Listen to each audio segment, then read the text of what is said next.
자, 여러분. 박정희는 본인이 이제 자신이 권력을 잡는데 어떤 명분을 내세웠다고 그랬죠?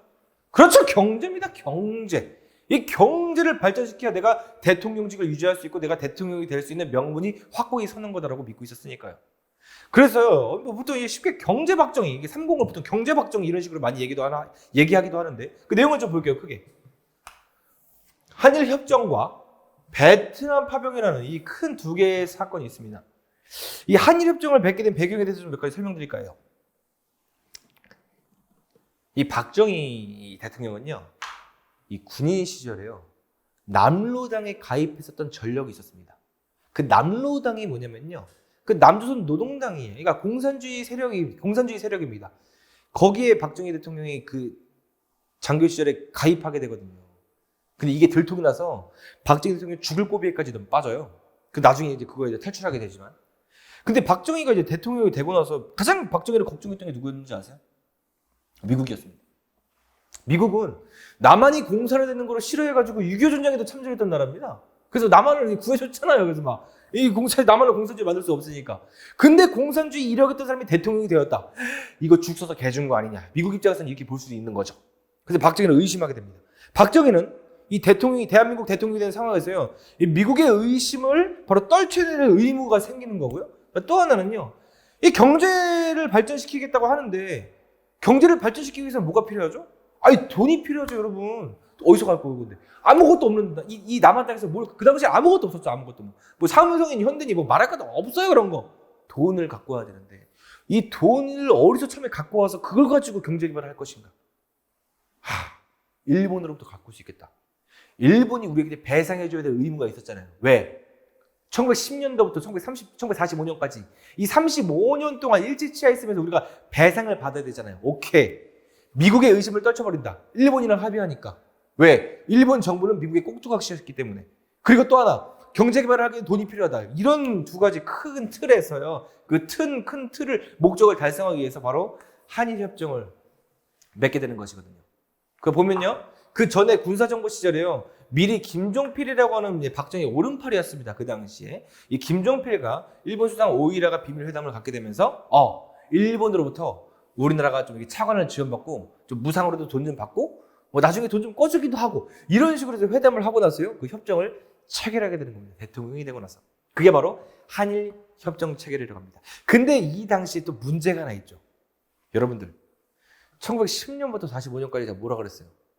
일제강점기였잖아요. 일제강점기 기억이 불과 지금 해방되고 나서 지금 20년밖에 안 되는데, 이 기억은 우리 국민들 대다수의 뇌리 속에 박혀 있는 겁니다. 이 국민들이 이거 한일협정을 한다는 거에서 국민들이 쉽게 이게 동감을 해줬을까요? 동의를 해줬을까요? 그렇지가 않죠. 대다수들이 많이 반대했었습니다. 특히나 이 대학생 중심으로요, 큰 반대 투쟁을 하게 되는데요. 그게 바로 6.3 시위거든요. 그래서 6.3 시위는요, 바로 한일협정에 반대하는 투쟁이었다. 결국에 이걸 짓누르고 나서 이제 결국 협정을 체결하게 되는 겁니다. 자, 그리고 또 경제 개발을 하기 위해서 또 돈이 필요하다고 그랬잖아요. 이것만 가지고는 돈이 부족하다. 또 돈이 또 추가로 필요하다. 역사적으로 사실 그 베트남이라는 나라는 굉장히 비극이었지만 사실 우리 입장에서는 좀 이득을 취한 전쟁이 하나 있죠. 그게 바로 베트남 전쟁입니다. 옛날에 여러분 그거 아세요? 그 6.25 전쟁 때요, 우리는 진짜 서로 형제끼리 피를 흘려가면서 나라가 완전히 쑥대밭이 됐었는데 6.25 전쟁 때문에 이득을 본 나라가 있죠. 일본이죠. 항상 주변 나라의 전쟁은요, 또 어떤 그 전쟁은 또 특정 주변 나라에게 이득을 취하기도 하거든요. 이때 우리나라가 베트남 파병을 하게 되면서요, 막대한 경제적 이득을 취합니다. 이 한일협정 때 우리가 일본으로 받은 돈보다 훨씬 많은 돈을 이 베트남 파병을 통해서 취하거든요. 대표적으로 뭐가 있냐면요, 차관을 지어봤습니다. 차관. 이게 미국으로부터 경제 원조를 받게 돼요. 베트남 파병을 하게 되면서. 또 하나는 또 뭐가 있냐? 우리나라의 많은 물건들이 베트남 파병에 수출하게 됩니다. 베트남 수출하게 돼요, 이 전쟁 물자가. 그래서 우리나라 많은 기업들이 베트남 전쟁을 통해서 성장하게 되고요. 그리고 특히나 우리나라의 군대의 장비가 현대화됩니다. 여러분 총 이거 아세요 혹시? 남성분들이 아시죠? 그 예비군 가면 아직도 이게 M16을 쏘는데, 그 당시 옛날 총은요, 딱총이었어요. 딱총. M1이라고 해가지고 치크빵 이런 총이었다가 이때 M16으로 바뀌게 되는 거예요. 따다다다다 이렇게 바뀌게 되는 거거든요. 그러니까 사실 베트남한테는 정말 비극이죠. 우리가 사과도 해야 됩니다. 이거 남의 나라 문제에 왜 우리나라가 개입합니까? 근데 어쨌든 우리는 이것을 통해서 막대한 이득을 챙긴 건 사실이죠. 그래서 이 한일협정과 베트남 파병을 통해서요, 이제 경제 성장에 이제 원동력을 갖게 됐습니다. 그래서 막 경제 개발을 막 시작하게 되죠. 자, 여기서 또 하나 문제가 발생하죠. 박정희 대통령이요, 이때 당시에 진짜 뭐 이제 열심히 했었습니다. 경제 개발을 위해서 뭐 이것저것 뭐 욕도 많이 먹었었지만, 그래서 대통령이 한번 당선이 되거든요. 근데 또 이게 문제가 생기죠. 왜 문제가 생기죠? 우리나라 헌법에 의하면 대통령은요, 지금은 우리 5년 단임제잖아요. 우리 한 번 할 수 있는, 옛날에는 4년 연임제였어요. 왜? 미국이 지금도 그렇게 하잖아. 미국 따라 해야지. 미국이 심어준 민주주의 아닙니까?